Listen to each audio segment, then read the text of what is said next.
Welcome back, Sebastian here. So time for part 5 of my series, ranking F1 drivers from 2000 to 2025, based on the results of my race rating model. And so today is the final part of the series. These are in theory the 20 best drivers over this time period, again corrected for age and experience based on kind of their average over that time period. I really want to emphasize that last point about the age and experience corrected. Because believe it or not, 3 of the rookies from this year's cohort are in the top 20, and I think so. Obviously, objectively speaking, none of those drivers have really, driven at a top 20 level.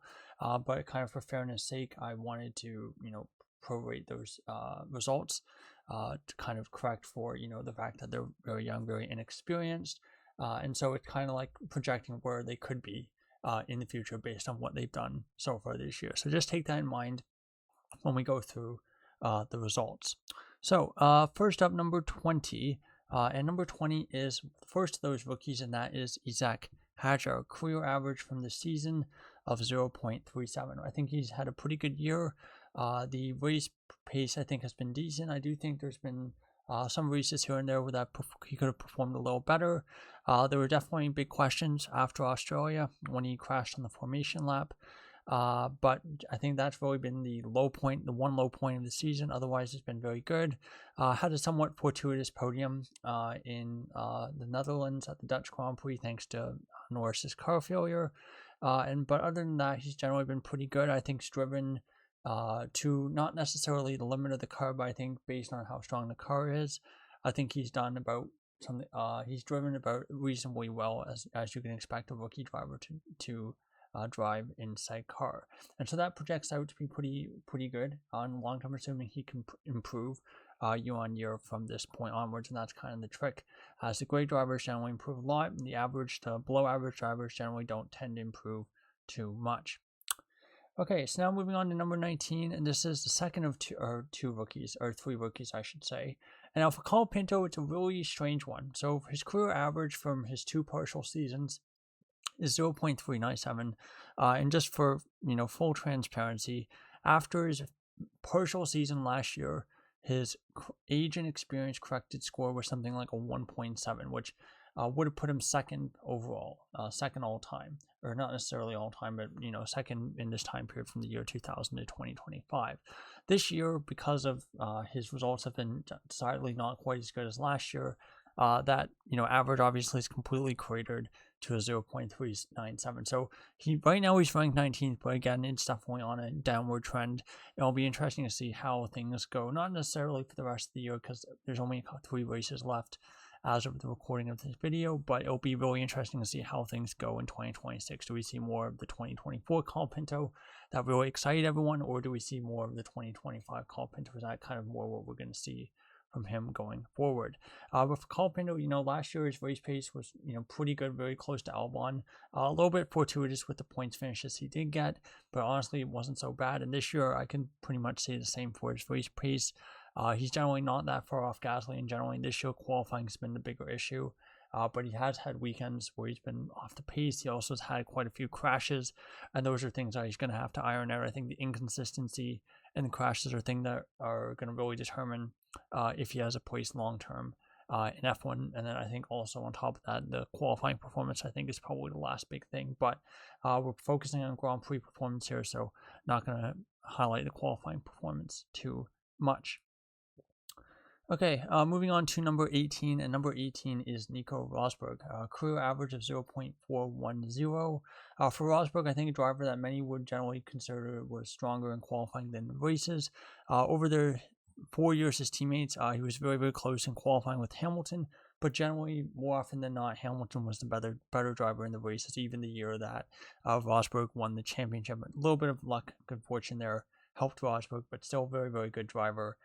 So again, makes sense that he would be a little bit off the top 10, but still overall very good driver. And I think top 5 driver on the grid for much of his time in F1. Didn't get a lot of races.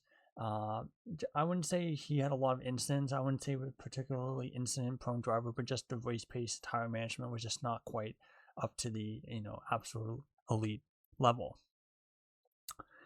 All right, number 17 is David Coulthard. So Coulthard, not necessarily career average, but average over his time period, 0.425.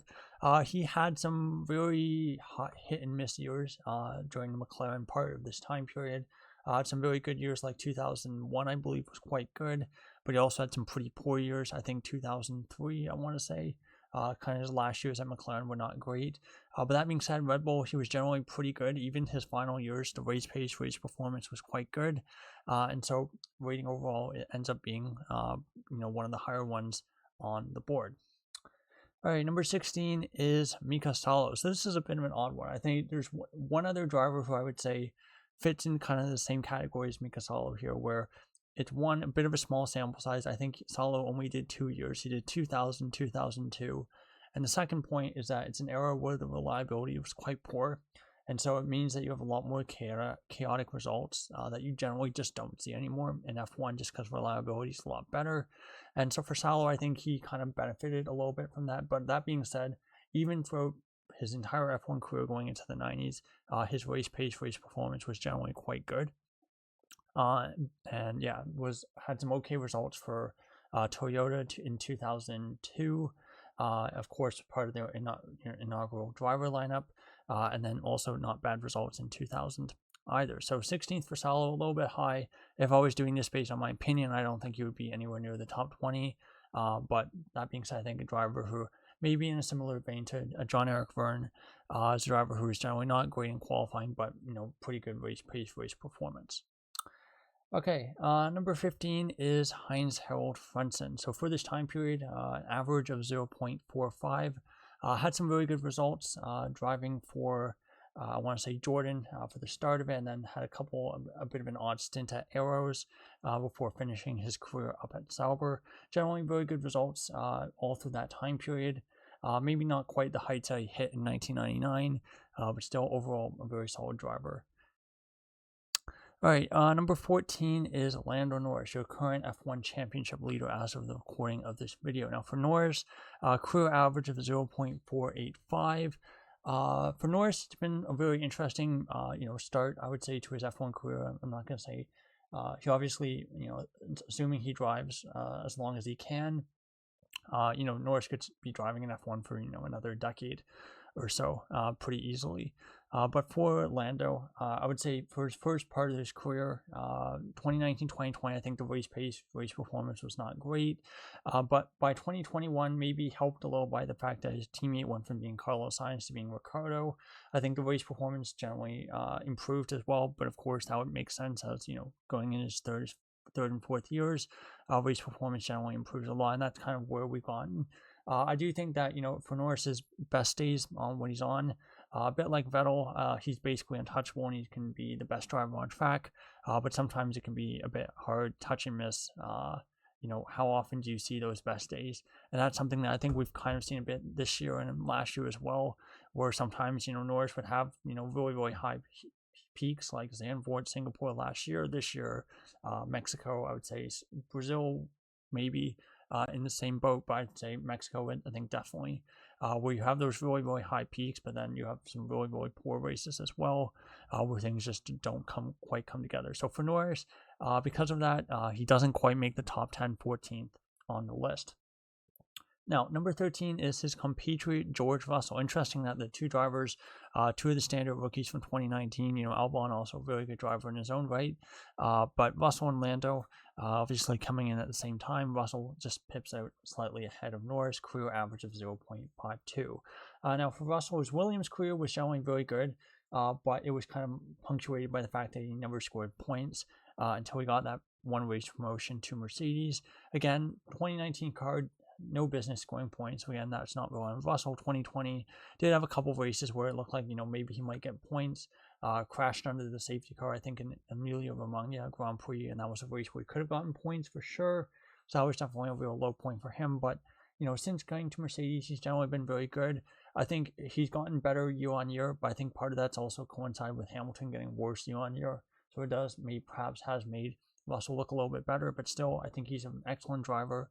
I think he's been one of the best drivers this season, and yeah, definitely a top 3 or 4 driver on the grid for me. So I think in theory for Russell, this is a stat where if I did this in 3 or 4 years' time, I would expect Russell to be closer to the top 10 as his results should in theory continue to improve. Okay, number 12 is Jenson Button. So for Button, career average of 0.648. For Button, very, very good career, generally regarded as a driver who's better, kind of the opposite of Rosberg, better in the races than in qualifying. Of course, won the championship in 2009 as well, winning 6 of the first 7 races to great effect, and kind of, riding that to a championship win in a very, unlikely circumstances for Braun. But even then, outside of that championship year, very good years at McLaren, where even if he was out-qualified by Hamilton by, a couple tenths of a second, he would be very, very competitive with Hamilton in the races, even beat Hamilton in the championship in 2011. And besides that, before then, he was driving very uncompetitive Hondas, but still was generally doing okay. I think Barrichello was a little bit close for comfort for some of those years. And before that, had some very good years at BAR, of course, won his first race, then absolutely obliterated Takuma Sato and was really the only driver giving Michael Schumacher a run for his money in 2004, for example. So generally very, very good driver, but not quite in the top 10. Okay, number 11 is Juan Pablo Montoya. So for Montoya, relatively short F1 career, only 7 seasons, I believe. Career average of 0.723. So for Montoya, a bit to my surprise, when I did the quality rating, Montoya was actually quite low. I think he was in like the 40s, but in the race rating, actually very, very high, 11th here. So for Montoya, a little bit before my time, never watched him live. But generally very exciting driver, very attacking driver. Had an outside shot of a championship in 2003, just kind of fell apart from him. And for Montoya, generally regarded not quite on the same level as, your Raikkonen, not necessarily Raikkonen, although, Raikkonen did generally have the measure of Montoya during their time together as teammates. But generally just not quite on the same level as Schumacher, Alonso, still very, very good driver and won quite a few races for BMW, Williams, and for McLaren.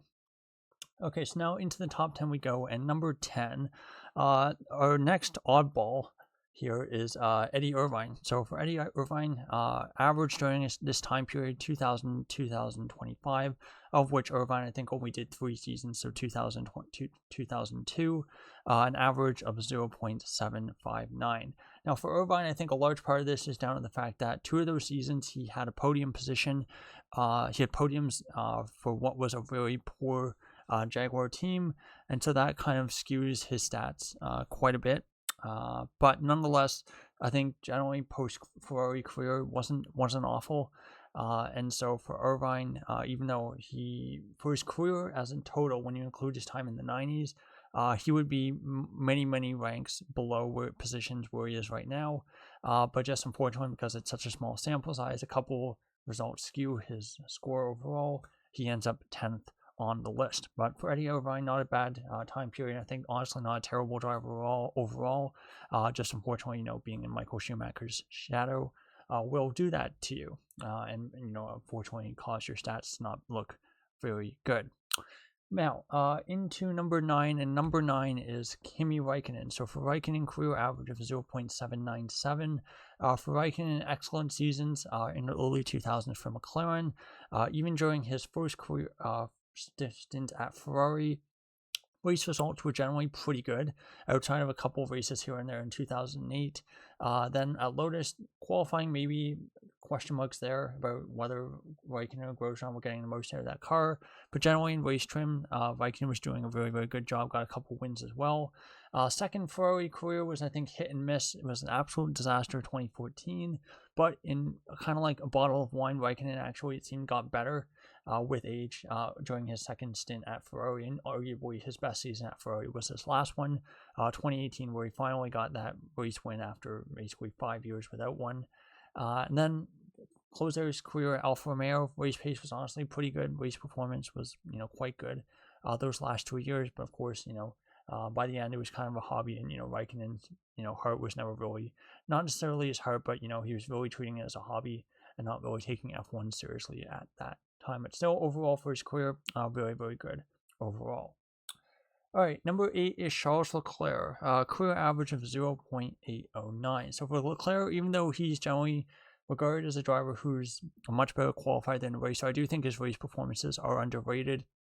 I think just unfortunately the nature of the Ferraris that he's driven over his career, they've generally been much better cars in qualifying than they are in the race, and his pole to win ratio I think is a little bit unfair on Leclerc. He does have a penchant here and there for having incidents, crashes, once in a while, not often, but once in a while I would say. And I do think that there's a little bit of a gap between, for example, Max Verstappen, who clearly hasn't shown up on this list, and for example Leclerc, Russell, Norris, who are kind of in that next tier, right below Verstappen. But I still think he's very, very good. And, should he ever get a championship challenging car, which I really hope he does, I think he would not necessarily make it look easy, but I think he would be able to get the championship done in a little bit more convincing fashion than what we've seen from either of the two McLaren drivers this season. Okay, number 7 is Mika Hakkinen. So for Hakkinen, only 2 seasons in this time period, so very limited sample size. But even if you look at his stats from the 90s, it honestly doesn't change too much. So an average of these 2 years, 0.857. For Hakkinen, of course, this was the end of his time in F1, but he did retire relatively young, relatively early. And so it wasn't like he was on a massive decline performance-wise. Had some very good races in that 2-year time period. Quite unlucky 2001 though. A lot of mechanical DNFs. And so yeah, called it quits at the end of that time. And yeah, only got those 2 F1 titles, 98, 99. And then again, 2000, 2001 were not great seasons in comparison, but still pretty good driver during this time, and according to my rankings, in the top 10. All right, so number 6. Number 6 is Sebastian Vettel. So for Vettel, career average of 1.012. So for Vettel, a bit like Raikkonen, the highs were extremely high. Vettel's 2013 season is one of the best seasons of all time. In terms of single season performance for a driver, getting those at the time the record 9 races in a row to close out the 2013 season. But when things were not going so well, when it was a car that Vettel just didn't click particularly well with, like 2014 the following year, 2020, I'm sure you could even look at 2018 perhaps, where things are not quite clicking. The performances were not very good, and when things were going bad, it was quite bad.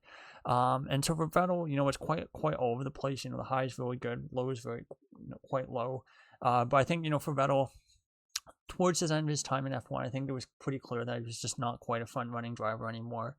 And when Alonso kind of came and took his spot in 2023 and completely obliterated Lance Stroll in a way that Vettel never really had, I think it kind of showed, Vettel towards the end of his career was not quite performing on the same level as a driver like Alonso.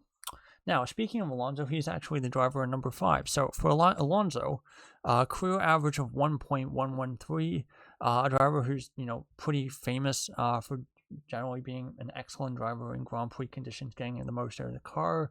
I was a little bit surprised he wasn't higher up on this list, to be honest. But for Alonso, he did have a couple years there where I think the race performances have not been were not fantastic. Like 2007, I think would definitely be a great example of that. And the last 5 or 6 years, I think he's almost in some ways a victim of the fact that he's been in F1 for so long now, where his age is kind of starting to catch up to him a little bit. Where even though he's still better than Lance Stroll, he's not that much better than Stroll. Like Stroll's often in the Grand Prix finishing, within 10 to 15 seconds, I would say, of Alonso. And even though Stroll is a better racer than qualifier, again, it does kind of show that I think that gap is a little bit smaller than it would be, of course, when Alonso's in his prime.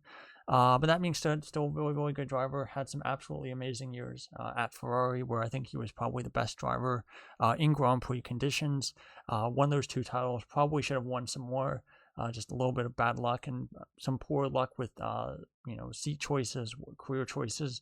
Could have had a lot more titles if he maybe had been less combative with some of the people around him, but still a very, very good driver, and 5th right now. But there's a driver ahead of him who I'm not so sure is going to stay in where he is much longer. And so, you never know. Alonso might end up a couple of spots higher if I do this series again in a couple years. Okay, number 4 is Lewis Hamilton. So for Hamilton, career average of 1.172. So for Hamilton, I'd say you can, break Hamilton's career down into 3 distinct parts.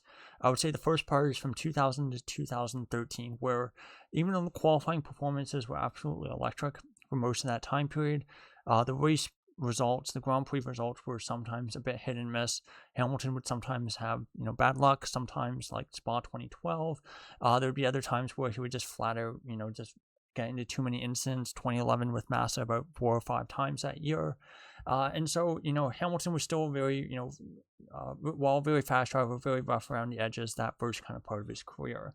Then you have the second part of his career, which I would probably define as 2014 to 2021, where the race performance really came into form, and he was probably, for the majority of this time period, he was probably the fastest driver in Grand Prix conditions, excellent at managing his tires.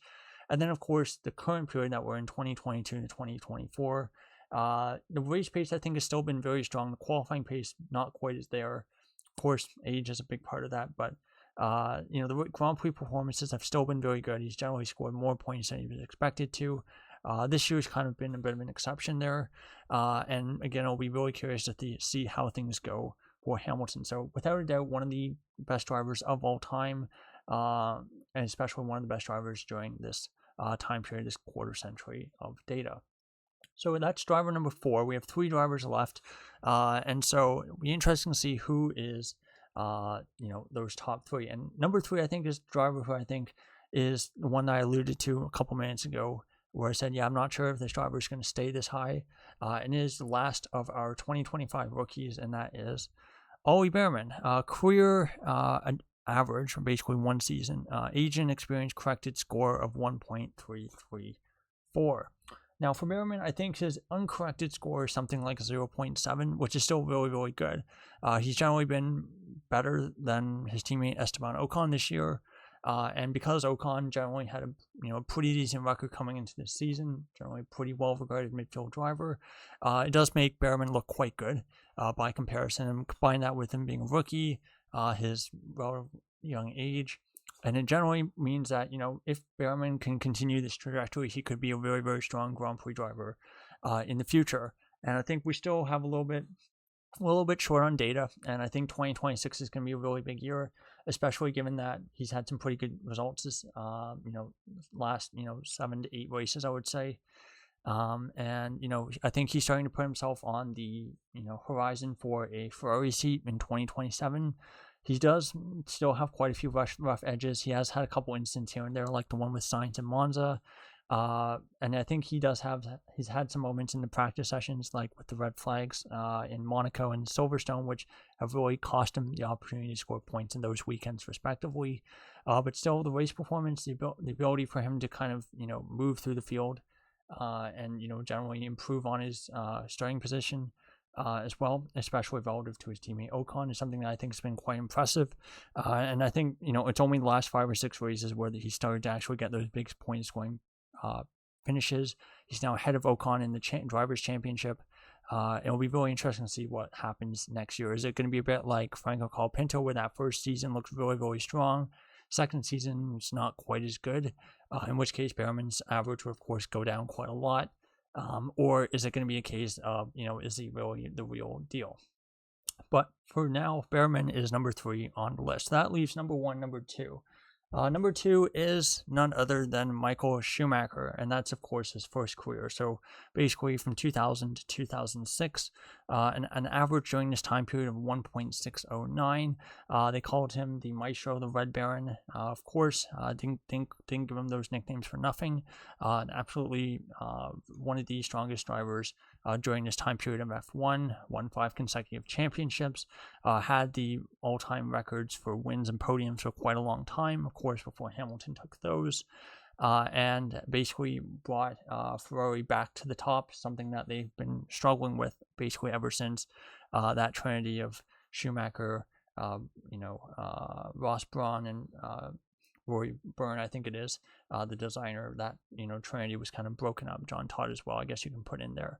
But for Schumacher, very, very strong. He did have some races, here and there, where he would have a bit of an odd crash here or there. So we did have some of his off weekends here and there, but still overall excellent driver overall. And so now we move on to number one, and number one is none other than Max Verstappen with career average of 2.093. The only driver in the twos, and for Verstappen, there's very little that I need to say that hasn't been said already. Obviously came in F1 as the youngest driver in F1 history, youngest race winner, got better year on year to the fact that he basically kicked his more experienced teammate, Daniel Ricciardo, out of Red Bull, and has basically completely humiliated all of his teammates since then, including Gasly, Albon, Perez, and now Tsunoda. I guess Lawson for 2 races in there, I guess, counts as well. I think for Verstappen, obviously, the one thing I would say criticism that can definitely be leveled against him is that sometimes when he gets a bit angry, has some of those red mist moments, he does generally tend to make some poor decisions. But obviously, if you have all the positives that you associate with Max Verstappen, and you have those negatives that maybe come out once a year, maybe twice a year at most, I think it's a trade-off that generally definitely works well in Verstappen's favor. I think I would be very interested to see what Verstappen could do, maybe in a non-Red Bull car, and with a an established established star driver like a Russell, a Norris, a Leclerc even as his teammate. He's obviously shown that he's more than capable of absolutely obliterating midfield drivers. But for one reason or another, either Red Bull like to stick with their junior team, or the fact that I think established drivers just don't want to drive for Red Bull because they know it would not end well for them. It's something that's kind of a big unanswered question. Even Hamilton's had very, very strong teammates in Russell, Rosberg, Alonso, Button.